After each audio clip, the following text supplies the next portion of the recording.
अभी सबसे पहले स्क्वाड को डिस्कस कर लेते हैं। चैंपियंस ट्रॉफी 2025 के ये जो 15 रुकनी स्क्वाड अनाउंस किया गया, आप इस स्क्वाड को किस तरह से देख रहे हैं? सोशल मीडिया पर बड़ी तनकीद की जा रही है, खुशदिल शाह के हवाले से, फ़हीम अशरफ के हवाले से, उस्मान खान के हवाले से, तो बहुत ज़्यादा क्रिटिसाइज कर रहे हैं लोग।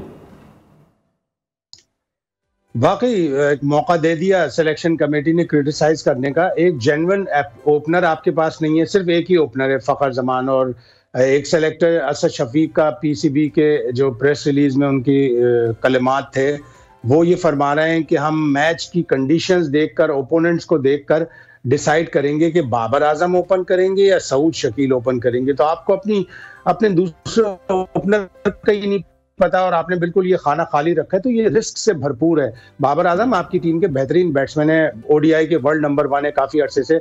अगर वो ऊपर आकर नाकाम हो गए, ये एक बहुत बड़ा रिस्क है, तो पूरी टीम प्रेशर में आएगी। सऊद शकील से अगर आप ओपन कराते हैं, उन्होंने ओपन नहीं की, T20 में कभी कभार उन्होंने ओपन की है, बाबर आजम ने T20 में रेगुलर ओपनिंग की है, तो आपको एक जेन्युइन ओपनर रखना चाहिए था। एक ओपनर आपके पास इमामुल हक नाम का भी है, उसको एकदम से आपने डिस्कार्ड कर दिया। 48 का उसका ओडीआई में बैटिंग एवरेज है, 9 उसकी सेंचुरियां हैं, उसको आपने एकदम से बाहर कर दिया और फिर आप उसको लाना नहीं चाह रहे हैं। फिर आपके पास एक अब्दुल्ला शफीक भी ओपनर था, ठीक है, वो आखिरी 3 वनडे इंटरनेशनल्स में 0-0-0 3-0 पे आउट हुआ है, लेकिन वो टैलेंटेड है। वो साउथ अफ्रीका की कंडीशन में 3-0 पर आउट हुआ है, वो पाकिस्तान की कंडीशन में बेहतर प्लेयर है। अगर आपने किसी को रखना ही था तो आप फिर अब्दुल शफीक को रख लेते। इमाम को अगर आप नहीं रखना चाह रहे, उसकी अगर आपको शक्ल पसंद नहीं है तो। दूसरे आपके पास एक ही स्पिनर है, अबरार अहमद। अबरार कभी गर्म, कभी सर्द, कभी अच्छी, कभी बहुत बुरी, कभी बहुत ही ज्यादा बुरी बॉलिंग इस तरह करते हैं। वो अच्छा स्पिनर है, लेकिन एक ही स्पिनर होना बड़ा खतरे से खाली नहीं है। सलमान अली आगा से आप थोड़े से ओवर्स करा लोगे, आप सोच रहे हो कि आप थोड़ा बहुत कोई और स्पिन बॉलिंग कर लेगा, तो ये खतरे से खाली नहीं है। आपको एक स्पिनर और जेन्युइन सुफियान मुकीम चाहिए ही चाहिए था। आपने मिडिल ऑर्डर में ज्यादा बैट्समैन रखे हुए हैं। आपने उस्मान खान, जिन्होंने एक भी वनडे नहीं खेला, उनको रखा है। फ़हीम अशरफ और खुशदिल शाह को आपने बांग्लादेश प्रीमियर लीग की T20 लीग पर, जिसका कोई खास स्टैंडर्ड नहीं है, ना वहाँ अच्छे बॉलर खेलते हैं, ना वहाँ अच्छे बैट्समैन खेल रहे होते हैं। फ़हीम अशरफ ने वहाँ 5 विकेटें ली हुई हैं एक मैच में, तो उससे स्टैंडर्ड को आप जज कर सकते हैं। ये दोनों प्लेयर बुरे नहीं है, लेकिन इनकी सिलेक्शन, इनकी परफॉर्मेंस जो पिछली है या रीसेंट परफॉर्मेंस है, वो जमानत नहीं देती उनके सिलेक्शन का। फ़हीम का जो बैटिंग एवरेज है 10.18, वो उनका बॉलिंग एवरेज होना चाहिए, और जो उनका बॉलिंग एवरेज है 46, वो उनका बैटिंग एवरेज होना चाहिए था। और अभी रिसेंटली उनकी कोई परफॉर्मेंस भी नहीं है। ठीक है। अच्छा शाहिद साहब, आपने उस्मान खान की बात की, 1 बाय 1 हम डिस्कस कर लेते हैं तमाम लोगों को। उस्मान खान जिस तरह से PSL में हमने देखा उन्होंने परफॉर्म किया, फिर UAE की टीम से हमने उन्हें लेकर दोबारा से पाकिस्तानी टीम में एडअप किया। आपने खुद ही बताया कि वनडे मैच उन्होंने एक भी नहीं खेला, तो किन बेसिस पर उस्मान खान की सिलेक्शन हुई है? T20 में भी वो परफॉर्म नहीं कर पाए हैं जब वो पाकिस्तान को रिप्रेजेंट कर रहे थे। आप एक विकेट कीपर बैट्समैन लेके चल रहे थे, हसीबुल्ला, फिर आपने रुहेल नजीर को लिया, आपने दोनों को डिस्कार्ड कर दिया, इतना खिलाया भी नहीं, रेगुलर चांस भी नहीं दिया। अब आप उस्मान खान को as second wicket keeper batter लेके आए। चैंपियंस कप एक वनडे टूर्नामेंट सितंबर में, अगर आपको याद हो, फैसलाबाद में कराया था, उसके वो टॉप स्कोरर थे। वही एक बुनियाद बनती है उनकी सिलेक्शन की, अदरवाइज और कोई दूसरी बुनियाद है नहीं उनके सिलेक्शन की।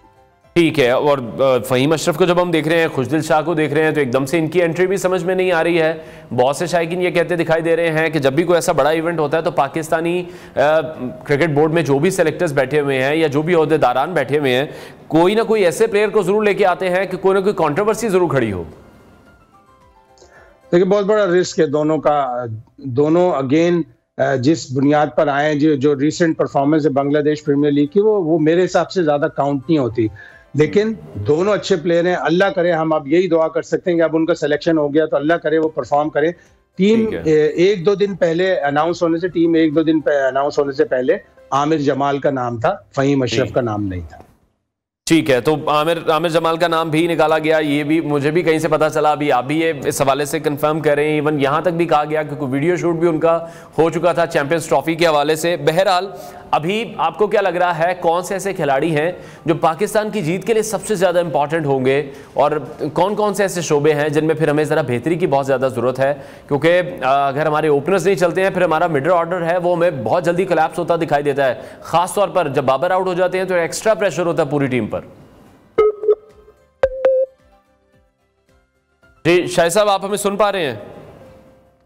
जी देखें, जो जो शोबे सबसे ज्यादा जिनसे पाकिस्तान को हमेशा खतरा रहता है पाकिस्तान की बैटिंग है। पाकिस्तान की बैटिंग अगर चलती रही, अच्छा स्कोर करते रहे, तो हमारी बॉलिंग में गो के हमारे पास एक स्पिनर कम है, लेकिन हमारी बॉलिंग में फिर भी दम है। शाहीन शाह अफरीदी, नसीम शाह, हारिस रऊफ, मोहम्मद हसनैन, ये क्वालिटी बॉलर हैं और ये रेस्ट करके आए हैं। इन्होंने रेड बॉल क्रिकेट नहीं खेली, ये फ्रेश होंगे।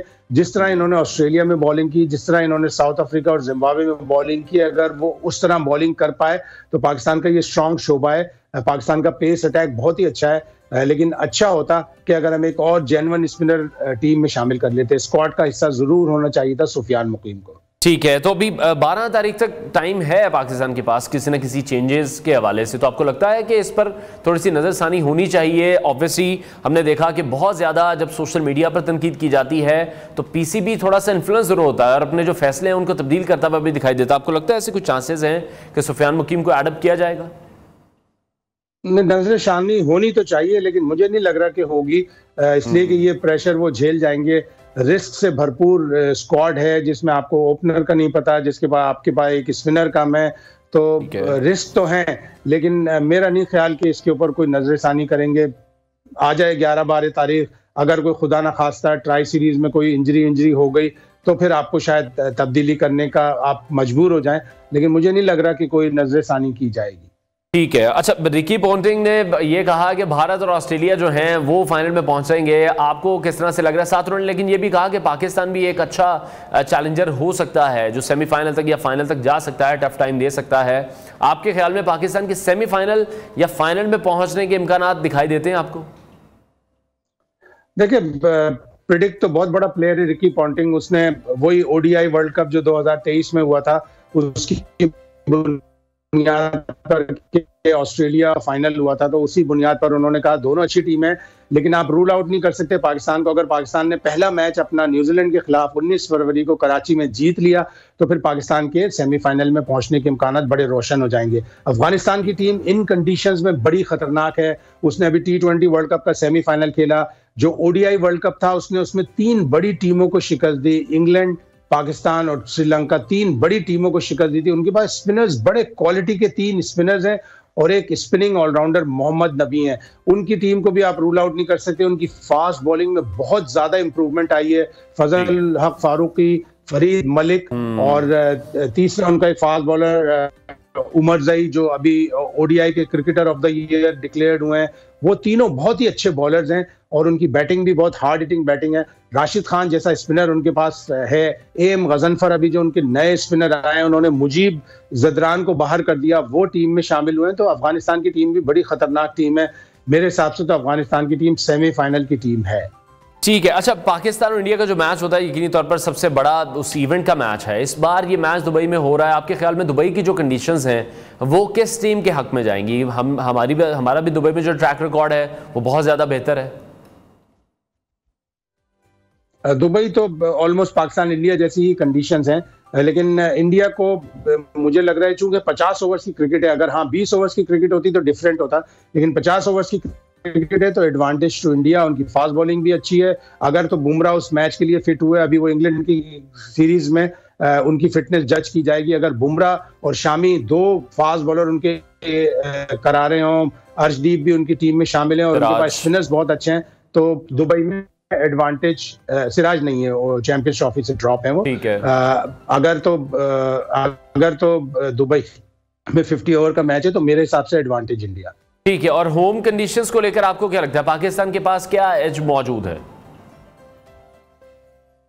देखिए, पाकिस्तान के पास ठीक है होम कंडीशन है, लेकिन न्यूजीलैंड यहाँ पे अच्छा खासा खेली हुई है। वो 2 दफा T20 सीरीज आकर खेले, 1 दफा वनडे सीरीज आकर खेले, तो उनको भी हमारी कंडीशन का पता है। उनके पास भी स्पिनर्स अच्छे हैं। सेंटनर बहुत ही खतरनाक बॉलर है और वो तो अब कप्तान भी है, उसकी बड़ी जिम्मेदारी हो गई है। उनके साथ जो माइकल ब्रेसवेल है वो बहुत अच्छी बॉलिंग कर लेते हैं, तो उनके पास भी स्पिनिंग ऑलराउंडर हैं। ग्लेन फिलिप्स उनके बहुत ही अच्छे स्पिनिंग ऑलराउंडर है। तो पाकिस्तान को होम कंडीशन, अब तो होम कंडीशन तकरीबन समझे सबके लिए बराबर है। न्यूजीलैंड को इतनी मुश्किल नहीं होगी जितनी पहले किसी जमाने में हुआ करती थी। ठीक है। अच्छा, लास्ट बस कमेंट कीजिएगा, कज़ाफ़ी स्टेडियम की तैयारी के हवाले से 100% काम कंप्लीट हो चुका है। 7 तारीख को वज़ीर-ए-आज़म पाकिस्तान इसका इनॉग्रेशन एक सेरेमनी भी होगी स्टेडियम के हवाले से। तो इंडियन मीडिया में जो खबरें चलती आई हैं, बार बार कहीं ना कहीं सबूताज करने की कोशिश की जाती रही, हालांकि यहाँ आकर उन्हें खेलना भी नहीं था। मैचेस सारे उनके दुबई में हैं, जो बाकी टीम्स हैं वहाँ से कोई कमेंट पास नहीं किए जा रहे, उनका मीडिया कुछ नहीं बोल रहा। स्टेडियम हमने तैयार करना था। बहुत ज़्यादा आपको नहीं लगता कि इस मामले को भी हाइप क्रिएट कर दी गई इंडियन मीडिया में?